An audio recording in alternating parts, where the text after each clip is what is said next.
오늘의 부동산 이슈입니다. 행여나 이로될라. 강남 재건축 단지서 커지는 제초안 폐지 목소리.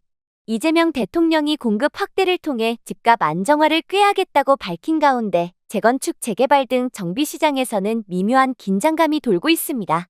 재건축 초과이익 환수제 1호 아파트가 될 수도 있다는 불안감 때문입니다.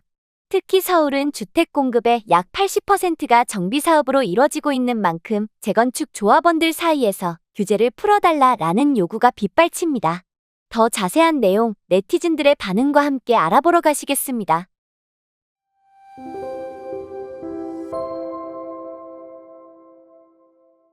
7일 정비업계에 따르면 제초안은 재건축으로 얻은 초과이익이 조합원 1인당 8천만 원을 넘으면 초과이익의 최대 절반을 부담금으로 환수하는 제도로 문재인 정부 시절인 2018년 부활했습니다. 다만 전 정부와 당시 여당인 국민의힘이 제도 폐지를 추진하고 서울 내 자치구들이 적극 부과에 나서지 않으면서 아직 부과된 사례는 없습니다. 하지만 앞으로는 상황이 달라질 것으로 보입니다. 제초안이 실제로 부과될 가능성이 높아졌기 때문입니다. 이재명 대통령은 선거운동 당시 재건축을 통해 과도한 이익을 누리는 것은 사회 공공을 위해 환원돼야 한다 라고 밝히고 제초안 유지 의사를 명확히 했습니다. 서울의 경우 신규 공급이 재건축 사업을 포함한 정비사업에 크게 의존하고 있다는 이유에서입니다. 실제 작년 서울 분양단지 38곳 중 29곳이 정비사업장이었습니다. 단지수와 가구수 기준으로는 각각 76.3%, 85.5%에 달했습니다. 지난해 기준 재건축 부담금이 부과되는 단지는 전국 총 68곳입니다. 예상 부과액은 조합원 1인당 평균 약 1억 원으로 추산됩니다.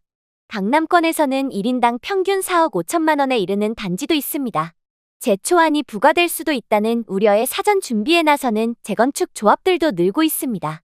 앞서 전국 재건축정비사업 조합연대는 지난달 초 국토부에 재건축 부담금 부과 중지를 요구하는 내용의 공문을 보냈습니다. 전국 재건축정비사업 조합연대에는 전국 재건축사업조합 70여 곳이 소속돼 있습니다. 공문에는 부담금 산정 기준인 한국부동산원의 집값 통계가 조작됐다는 감사원의 발표가 지난 4월에 나온 만큼 부과 자체가 부당하다는 주장이 담긴 것으로 알려졌습니다.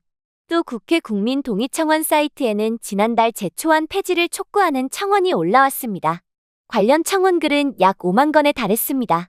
강남권 재건축 조합을 중심으로 제초안 1호 단지가 나올 수도 있다는 우려가 나오는 가운데 일부 전문가들은 제초안은 재건축을 통한 공급을 막는 대표 규제인 만큼 폐지를 고려해야 할 시점이라고 주장합니다. 제초안을 부과하게 되면 조합들은 최대한 사업 속도를 늦춰 이를 피하려 할 것이라는 것입니다. 일각에서는 새 정부에 대한 제초안 폐지보다는 제도 합리화나 규제 완화 요구도 나옵니다. 한 업계 관계자는 차기 정부가 서울을 포함해 수도권 주요 지역의 정비사업을 통한 주택 공급 의지를 보이고 있다면서도 일정 부분 공공성을 요구할 가능성이 높아 폐지는 어려울 것으로 예상된다 라고 짚었습니다. 그러면서 규제 보완 또는 완화로 저항을 낮출 필요가 있어 보인다 라고 덧붙였습니다. 여러분은 어떻게 생각하시나요? 댓글로 의견 남겨주세요. 오늘의 부동산 이슈 네티즌들의 반응을 살펴보며 마치겠습니다. 발생하지도 않은 이익을 미리 세금 부과가 말이 되냐. 팔 때 하던지. 이건 너무 부당한 세금이지. 제초안 찬성하는 인간들 지들 주식이나 코인 투자한 거 이익 보면 이익 본 거에 세금 부과하겠다고 하면 찬성하려나?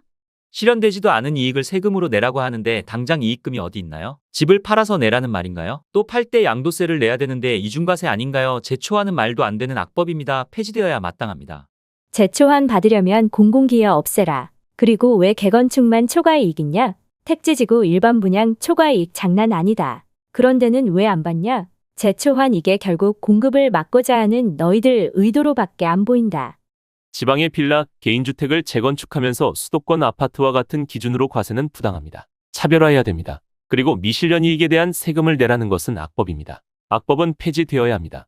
집 지으라고 나라에서 돈 준 것도 아니고 기부 체납으로 집 공원 또 가져가면서 무슨 얼토당토 않는다 진짜. 헌집 펄고 새 집 지어 입주했는데 세금을 수천 수억 원을 내라니. 허간한 강도라더니. 개인이 돈을 못 벌게 이러는데 무슨 주택 공급을 한단 말인지? 사유재산 강탈밖에 이젠 방법이 없네. 자본주의에서 이익을 가져가는 것은 당연한 건데 그걸 환수하겠다는 게 바로 공산주의다. 제초안은 폐지되어야 하는 공안주의 악법이다. 공급 없이는 집값을 잡을 수 없다. 제초안제가 존재하는 한 재건축은 활성화되기 어렵다. 조합원이 분담금의 제초안까지 내야 하면 그 돈을 감당할 여력이 없다. 이렇게 제초안을 존치하면 50년이 넘는 단지도 수두룩 나올 수 있다. 재건축 안전진단을 통과해도 주거가 위험할 수 있는 이 파트에 계속 살 수밖에 없는 것이다. 미실현이익인데 어떻게 내요? 금이 한돈에 30만 원 올랐으니까 갖고 있는 금에 대해서 20만 원씩 내라는 것임. 누가 재건축을 해요? 팔아야 낼 수 있는 돈인데. 공급을 해서 가격 조절을 해야지. 억지로 누른다고 되냐? 그리고 공산주의냐? 왜 사유재산을 자꾸 건드리냐? 제발 폐지해주세요. 기다리다 들어간 내 집에 살게 해줘요. 제초안 내려면 집 팔고 나가야 합니다. 누구를 위한 법인가요? 이건 뭐 날강도가 따로 없네. 이게 말이 되는 법이냐? 그럼 손해보면 그만큼 보상해주냐? 여기까지 네티즌들의 반응이었습니다. 시청해주셔서 감사합니다. 구독과 좋아요는 영상 제작에 큰 힘이 됩니다.